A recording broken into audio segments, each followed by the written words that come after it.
ሰላም የቻናሌ ቤተሰቦች፣ ዛሬ በሰውነታችን ውስጥ ሌሊት ቀን ሳይሉ ስለሚሰሩት ግን ደግሞ ብዙ ጊዜ ተገቢውን እንክብካቤ ስለማንሰጣቸው እጅግ ውድ ስለሆኑት አካሎቻችን እንነጋገራለን። ስለ ኩላሊቶቻችን።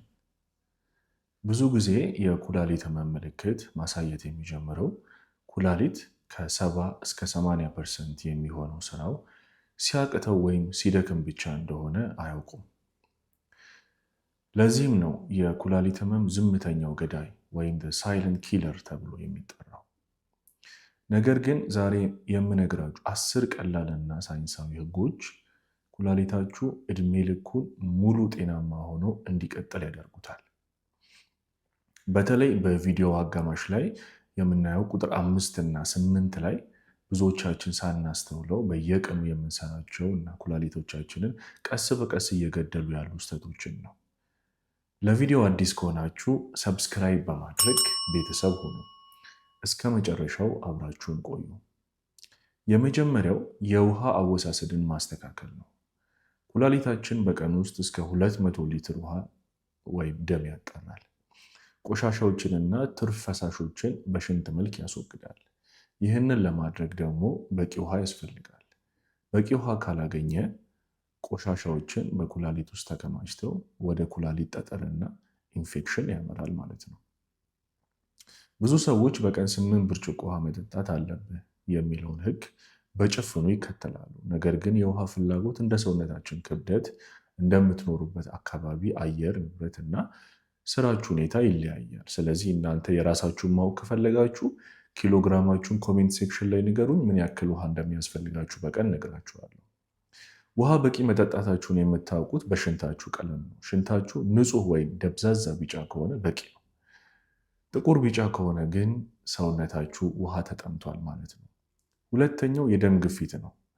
ሳይንሳዊ ማብራሪያውን ስናየው ከስኳር በሽታ በመቀጠል ለኩላሊት መውደቅ ሁለተኛው ትልቅ ምክንያት ከፍተኛ የደም ግፊት ነው። ኩላሊት በሚሊዮን የሚቆጠሩ ጥቃቅን የደም ስሮች ወይም ግሎመሪው ላይ የተገነባ ነው። ደም ግፊቶ ሲጨምር እነዚህ ስሮች ያጠነክራቸዋል፣ ያጠባቸዋል። በዚህም ምክንያት ኩላሊቱ ደም ማጣራት ያቆማል ማለት ነው። የደም ግፊቱን ቢያንስ በየ6 ወሩ ይለኩ። መደበኛው የደም ግፊት መጠን 120 በ80 አካባቢ መሆን አለበት። ሶስተኛው የስኳር መጠንን በአግባቡ መከታተል ነው። ለኩላሊት መድከም አደገኛውና ዋነኛው ምክንያት የስኳር በሽታ ነው። በደም ውስጥ ያለው የስኳር መጠን በጣም ከፍተኛ ሲሆን ኩላሊት ውስጥ ያሉ ጥቃቅን ማጣሪያዎች ይመርዛቸዋል። ቀስ በቀስም ያቆስላቸዋል ወይም ብግነት ያመጣል ማለት ነው። የስኳር ህመም ካለባችሁ ሐኪም በሚያዘው መነሻ መሰረት የስኳር መጠናችሁን ሁል ጊዜ በተገቢው ክልል ውስጥ ጠብቁ። በየዓመቱ በሽንት ውስጥ የሚወጣ ፕሮቲን ምርመራ በማድረግ ኩላሊታችሁ ላይ ጉዳት መጀመሩን ቀድሞ ማወቅ ይቻላል። አራተኛው የጨው አጠቃቀምን በከፍተኛ ሁኔታ መቀነስ ነው። ጨው ሶዲየም በሰውነታችን ውስጥ ፈሳሽ እንዲከማች ያደርጋል። ይህ ደግሞ በደም ስሮቻችን ላይ ጫና በመፍጠር የደም ግፊትን ይጨምራል። ከፍተኛ ሶዲየም ኩላሊታችን ትርፍ ጨውን ለማስወገድ ከበፊቱ በበለጠ ጠንክሮ እንዲሰራ ያስገድደዋል። ሌላው ደግሞ የተደበቁ ጨው ምንጮች ናቸው። ብዙዎቻችን ጨው የሚመጣው ከማብሰያ ጨው ብቻ ይመስለናል። ነገር ግን የታሸጉ ምግቦች፣ ቺፕሶች፣ ፓስታዎች፣ ሶሶች ውስጥ ከፍተኛ ጨው አለ። በነገራችን ላይ የዓለም የጤና ድርጅት በቀን ውስጥ የምንወስደው የጨው መጠን ከ1 የሻይ ማንኪያ ወይም ከ5 ግራም መብለጥ የለበትም ብሎ ያስጠነቅቃል። አምስተኛው ያለ ሐኪም ትዕዛዝ የህመም ማስታገሻዎችን አለመውሰድ ነው። ይህ ነጥብ በጣም ወሳኝ ነው። ብዙ ሰዎች ራሳቸውን፣ ወገባቸውን ወይም ጥርሳቸውን ሲያማቸው በየሱቁና ፋርማሲው የሚገኙትን እንደ ዳይክሎፌናክ፣ አይቡፕሮፌን፣ ኢንዶሜታዚን ያሉ የህመም ማስታገሻዎችን በብዛት ይወስዳሉ። እነዚህ መድኃኒቶች ወደ ኩላሊት የሚሄደውን የደም ፍሰት በድንገት ስለሚቀንሱት ለከፍተኛ የኩላሊት መጎዳት ይዳርጋሉ። ስለዚህ ህመም ሲሰማችሁ መጀመሪያ ምክንያቱን እወቁ። የግድ ማስታገሻ ካስፈለገ ግን ደህንነቱ ይበልጥ የተጠበቀውን ፓራሲታሞልን በመጠኑ መጠቀምና የረጅም ጊዜ ህመም ካለ ደግሞ ሐኪም ማማከር ያስፈልጋል። ስድስተኛው ጤናማ ክብደትና የተመጣጠነ ምግብ ነው። ከመጠን በላይ መወፈር ወይም ኦቤሲቲ የሚባለው ኩላሊት ላይ ቀጥተኛ ጫና ይፈጥራል። ትልቅ ሰውነትን ለማገልገል ኩላሊት ካለው አቅም በላይ ደም ማጣራት አለበት ማለት ነው። ይህ ደግሞ በጊዜ ሂደት ኩላሊትን ያደክመዋል።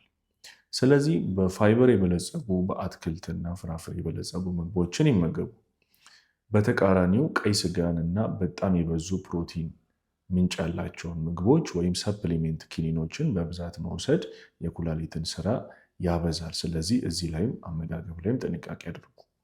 ሰባተኛው ስፖርትን ማዘውተር ነው። መካከለኛ ስፖርት መስራት የደም ዝውውርን ያስተካክላል፣ የደም ግፊትን እና ስኳርን ይቆጣጠራል፣ የሰውነት ክብደትንም እንደዛው። ይሄ ሁሉ እንግዲህ በተዘዋዋሪ የኩላሊትን ጤና ያስጠብቃል ማለት ነው። ስለዚህ የዓለም ጤና ድርጅት እንደሚለው በሳምንት 150 ደቂቃ ወይም በቀን 30 ደቂቃ በሳምንት ለ5 ቀን ፈጠን ያለ እርምጃ ዱብ ዱብ ወይም ብስክሌት መንዳት የመሰሉትን እንቅስቃሴ ማድረግ የጤና ጥቅሙ ከፍተኛ ነው። ስምንተኛው ሲጋራ ማጨስን ማቆም ነው። ሲጋራ ማጨስ ለሳምባ ብቻ ሳይሆን ለኩላሊትም ጠንቅ ነው። ሲጋራ ውስጥ ያሉት መርዛማ ኬሚካሎች የደም ስሮችን በማጥበብ ወደ ኩላሊት የሚሄደውን ደም ይቀንሳሉ። ይህም የማጣራት ስራውን ያውካል። በተጨማሪም ሲጋራ ማጨስ ለኩላሊት ካንሰር የመጋለጥ ዕድልን ይጨምራል። ዘጠነኛ ሽንትን በጉልበት አለመያዝ። ስራ አጣዳፊ ስለሆነ ወይም ሰነፍ ስለሆንን ሽንታችንን ለረጅም ሰዓታት አምቆ መያዝ በጣም መጥፎ ልምድ ነው። ይህ ሲሆን ፊኛችን ይለጠጣል፣ ባክቴሪያዎች እንዲራቡ ምቹ ሁኔታ ተፈጠረ ማለት ነው። ይህ ደግሞ የሽንት ቧንቧ ኢንፌክሽን እንዲከሰት ያደርጋል። ኢንፌክሽኑ ወደ ላይ ካደገ ደግሞ ኩላሊትን በቀጥታ ያጠቃል ማለት ነው። ስለዚህ ሽንት ሲመጣባችሁ ሳታስተላልፉ ወዲያውኑ መሽናት ጠቃሚ ነው። አስረኛ ከእጽዋት የሚቀመሙና ያልታወቁ ባህላዊ መድኃኒቶችን መጠንቀቅ ነው። ብዙ ጊዜ ኩላሊትን ያጥባል፣ ያክማል እየተባለ በማህበራዊ ሚዲያ የሚሸጡ ወይም ከተለያዩ ቅጠላቅጠሎች የሚዘጋጁ ያልተመረመሩ ባህላዊ መድኃኒቶች በውስጣቸው ለኩላሊት መርዛማ ወይም ኔፍሮቶክሲክ የሆኑ ንጥረ ነገሮችን ሊይዙ ይችላሉ። ኩላሊታችን እነዚህን ከባድ ኬሚካሎች ማጣራት ሲያቅተው ሙሉ በሙሉ ስራውን ሊያቆም ይችላል። ስለዚህ ማንኛውንም ነገር ወደ ሰውነታችሁ ከመክተታችሁ በፊት ወይም ከመዋጣችሁ በፊት በሳይንሳዊ መንገድ የተረጋገጠ መሆኑን እርግጠኛ መሆን አለባችሁ። እንግዲህ ይህን ካልኩኝ 3 ቀላል የሆኑ የኩላሊት ምርመራዎችን ነግራችኋለሁ። ሁለቱ በተለይ በጣም ቀላልና ርካሽ የሆኑ የላቦራቶሪ ምርመራዎች ናቸው። በየዓመቱ ብታደርጓቸው ይመረጣል። የመጀመሪያው በደም ውስጥ ያለ የክሪያቲኒን ሴረም ክሪያቲኒን ምርመራ ነው። ይህ የደም ምርመራ ሲሆን በሰውነታችን ውስጥ ያለውን የቆሻሻ መጠን ይለካል። ክሪያቲኒን በደም ውስጥ ከፍ ካለ ኩላሊት በአግባቡ እየሰራ አይደለም ማለት ነው። ከዚህ ተነስተን እንግዲህ ሐኪሞች ኢጂኤፍአር የተባለውን የኩላሊት የማጣራት አቅም እናሰላለን ማለት ነው። ቀጣዩ ምርመራ የሽንት ምርመራ ነው። እንግዲህ በሽንት ውስጥ አልቡሚን የሚባለው ፕሮቲን መኖሩን አለመኖሩን ማረጋገጥ ይቻላል።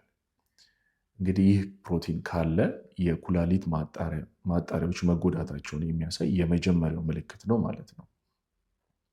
ሌላው ጠቃሚ ምርመራ ከኩላሊት ጤና ጋር በተያያዘ የኩላሊት አልትራሳውንድ ነው። ይህ ምርመራ ምንም አይነት ጨረር ሳይጠቀም በድምፅ ሞገድ ብቻ የኩላሊታችንን መጠን፣ ቅርጽ፣ አጠቃላይ ሁኔታ በምስል አስደግፎ የሚያሳይ እጅግ በጣም ቀላልና ደህንነቱ የተጠበቀ የምርመራ አይነት ነው። ስለ ኩላሊት አልትራሳውንድ ማወቅ ያሉብንን ጀስት አንዳንድ ጠቃሚ ነገሮችን እስቲ ልንገራችሁ።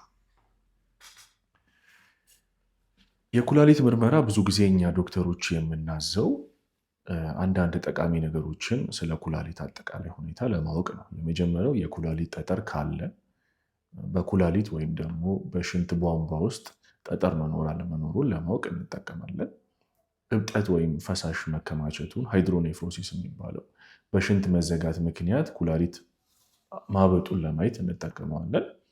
የኩላሊት እጢ ወይም ደግሞ ሲስት መኖሩን ለማየት፣ የኩላሊት መጠን ለውጥ ካለ፣ ኩላሊት ከተፈጥሮ ውጪ ማነስ ወይም ደግሞ አንዳንድ የከረሙ ህመሞች የተነሳ ጉዳት ከደረሰበት እሱን ማየት እንችላለን። ሌላው የሽንት ቧንቧ ኢንፌክሽን በተለይ በተደጋጋሚ ሲከሰት በኩላሊት ላይ ዘላቂ የሆነ ጉዳት ማድረሱን ለማየት አልትራሳውንድ ይረዳል ማለት ነው። ውድ የቻናላችን ቤተሰቦች ኩላሊታችንን መንከባከብ ማለት ህይወታችንን መታደግ ማለት ነው።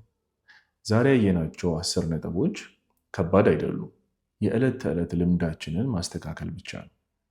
ያስተውሉ፣ ኩላሊት እንዴት ሙሉ በሙሉ ከተበላሸ ወደ ነበረበት መመለስ አይቻልም።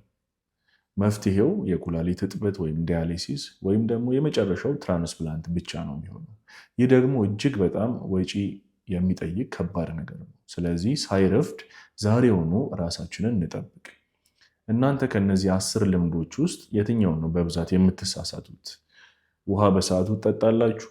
እስቲ ኮሜንት ላይ አጋሩኝ።